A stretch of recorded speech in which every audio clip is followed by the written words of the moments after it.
coaching ranks that has been historically dominated by middle-class white males. If they take over coaching like everybody wants them to, there's not going to be anything left for the white people. He's coming in with the swag, the self-confidence.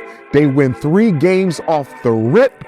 Everybody's paranoid that Deion is about to take over the coaching ranks of the NCAA. Everybody, Buff Nation who supported us in all the hood that had my back, I thank y'all.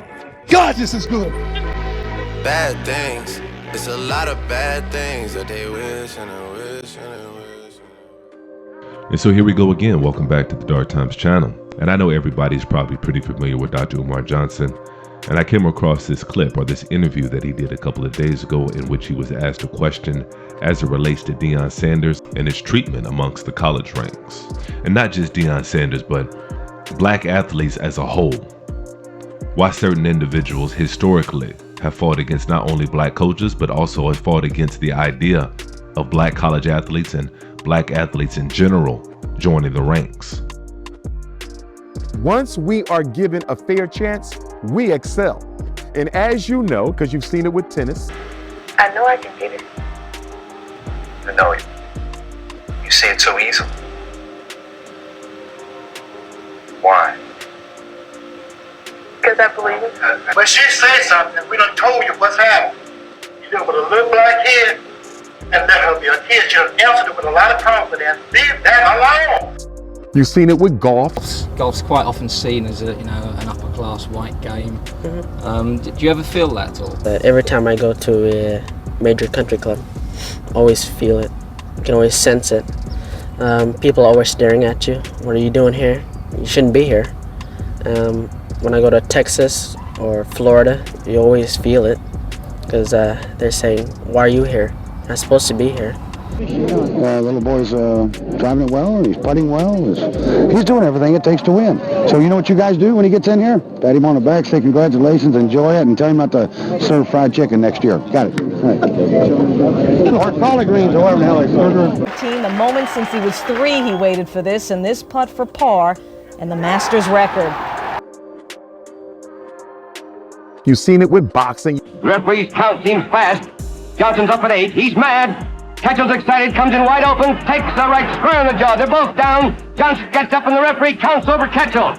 The great Stanley Ketchell, the Michigan assassin, is out cold. Seen it with baseball. Deals. And Bonds hits one high. Hits it deep. It is out of here. 7:56. Oh, you've seen it with basketball. I'll be the other records I have that they may have a hard time ever taking a look at. Once we are given a fair chance, we excel. And so, of course, I absolutely agree with Dr. Umar Johnson on this one. Once so-called black people are given a chance to excel, not only do we compete, but we excel. We revolutionize whatever sport, whatever industry that we're allowed to compete in on a fair and equal playing field. That's a fact. Because a lot of us have had it backwards for years. A lot of us have thought certain individuals thought that we couldn't compete, thought we weren't smart enough, thought we weren't bright enough, thought we didn't have whatever it took to compete. And that couldn't be further from the truth. And Jimmy the Greek even told us what it was years ago. If they take over coaching like everybody wants them to, there's not going to be anything left for the white people.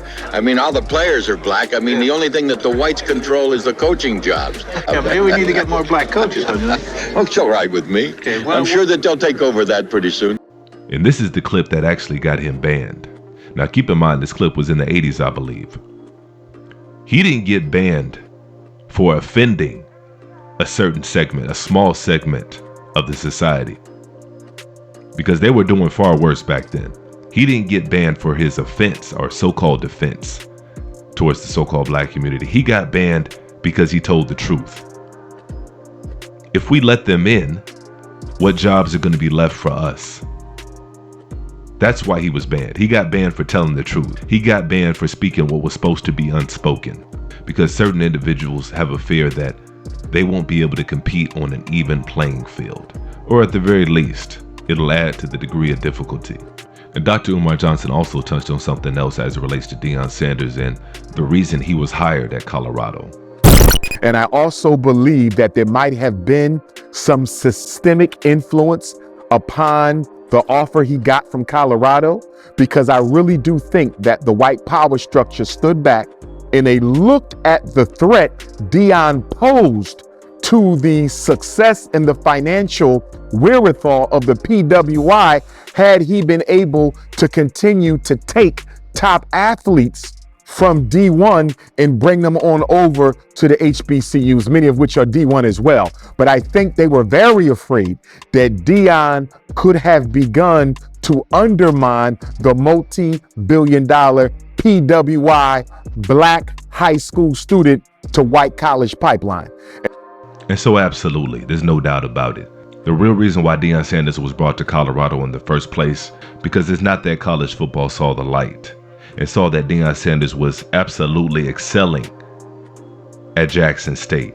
Not only winning with his son at quarterback, but he was also able to get the #1 recruit in all of college football in Travis Hunter. If college sports and sports in general was really just about winning, there would have been a multitude of colleges, including Florida State, his alma mater, who was looking for a new coach last year. You would think a Deion Sanders would be one of the first calls that you made. If it was about winning, if sports was truly just about X's and O's and just about winning. Because in Deion's short amount of time, you won't find a better recruiter in all of college football. And that's what it comes down to when you're talking about college football. How well can you recruit? There's no salary cap. It all comes down to how well can you get these players, the best players in the country, to come play for you. That's what it comes down to. And so just off that alone, like I said, if it was just about winning, you would have saw a multitude of colleges trying to hire Deion Sanders. But instead, what do we get? We got Colorado, one of the worst teams in all of college football, a team that had a 1-12 record in 2022. You're talking about a historically bad team. And so it was never just about Deion Sanders getting an opportunity to coach at a Power 5 Division I school. And so what it comes down to is college football was forced to hire Deion Sanders. And so, like I said, what did they do? They gave Deion Sanders one of the worst teams historically of all time in Colorado. They said, here you go. Do something with this. Because I don't think anybody within the college ranks thought that Shedeur Sanders was going to be this good. I think a lot of people out there downplayed some of the skill at some of these HBCU schools.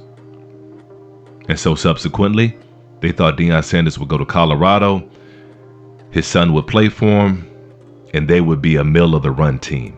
They may win a few games, all the hoopla dies out, and Deion fades away. But after that first game, after Shedeur Sanders showed out in that first game, everybody was on notice after that game. They said, wait a minute, this is going to be a problem. Because after that first game, Deion Sanders had recruits lined up ready to come play for him. After that one game. And so some might speculate that people within college football saw the writing on the wall. Because once you have a winning record, a track record of getting to a bowl game, being able to recruit, in college football, that's a dynasty. You're talking about an Alabama, a Texas, a Florida, teams that can go for the next 20 years being in the mix, competing for a national title every year. Because now you got a pipeline straight to the recruits. And for somebody like Deion Sanders, it would be like something we've never seen. Yes, Nick Saban's a great coach. People want to go play for Nick Saban. But Deion Sanders has an opportunity to present himself as more than just a great coach. You know, I've said this before. He's not only one of the best players to ever play the game, but probably one of the best athletes, period, to ever lace him up in any sport. And so that's why it was crucial for them to make sure that Deion Sanders went to a Colorado. It's a lot harder to get players to want to come play when it's snowing outside half the year. And when it's cold and you're so far away from home, it's a lot harder to get players to come play in those conditions. But nevertheless, he was still on track to do it. But after that first game, everything changed. Because if y'all notice in that first game, I want to say Colorado had a handful of penalties. Because I specifically remember the broadcast talking about how well coached they were because of their lack of penalties. And so now we fast forward to today. And not only is Colorado one of the worst penalized teams in all of college football, I can't make this up. Colorado is by far the worst team when it comes to being penalized. And that's no coincidence. I could see if they were somewhere in the middle of the pack, but no, they're the absolute worst team when it comes to penalties in all of college football. And I'm not going to dive too deep into that rabbit hole, but that's only one half of the equation. What about the penalties that aren't called? What about the pass interference, the holding that aren't called in favor of Colorado? That's something that we can't even quantify. That's not even quantifiable. And so there's no doubt in my mind that after that first game, there's no way that we're going to let Colorado and Deion get off on the rest of college football. They were going to put him in his proverbial place. We didn't bring you to Colorado to break records and set a new standard. We brought you here to appease you and people like you, and to make sure these dollars continue to circulate within our conferences and within our leagues and within our schools. And so I say all that to say this: as much as we'd all like to see Deion Sanders succeed and have a certain level of success at this level, it's really out of his hands. Because I don't think Deion Sanders, as long as he's at the college ranks, is ever going to get a fair and level playing field. Maybe for a game or two or here and there. As long as it's not in our control, it's always going to be out of Deion Sanders' control. That's the way it is, and that's the way it's always been. But at the end of the day, it's sports entertainment. And so as long as people watch and continue to support, the proverbial wheels will continue to spin and money will continue to be made. But hey, at least people are getting paid at the end of the day. But it is what it is. But go ahead and drop a comment in the comment section below. Definitely go ahead and let me know how you guys feel about this one. And make sure you guys also hit that like button on your way out. And if you're not new to the channel and you enjoy the content so far on this channel, make sure you go ahead and hit that subscribe button for me as well. And as usual, peace and chaos.